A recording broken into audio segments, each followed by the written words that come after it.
Miss McFarland, I'm married. I have a son.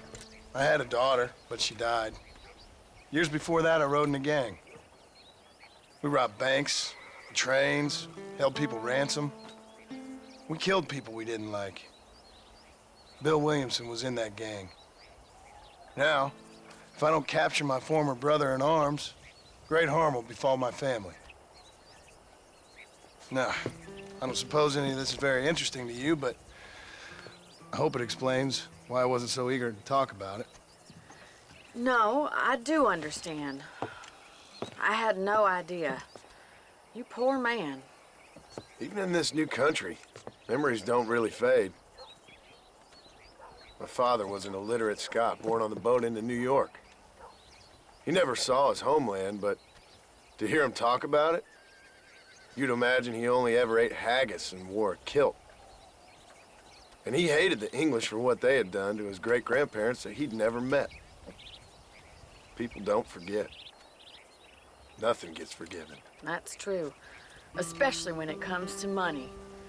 And you know, even now, after all his labors, my father's debts are still terrible. I worry every day about us losing the ranch. It would kill him. My father died when I was 8 years old. His eyes were, well, let's just say he was blinded in a bar fight south of Chicago. My mother died during childbirth. She was a prostitute and he was her, well, I don't know what he was. So I was sent off to an orphanage and ran away and fell in with a gang. My word. What a difficult life you've lived.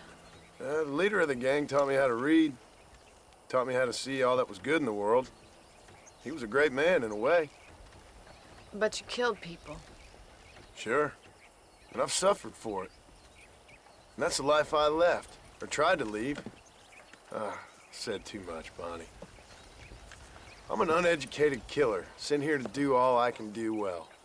Kill a man in cold blood so that another man may do his part to cut crime in an area, and a rich man can be elected governor on the back of these promises.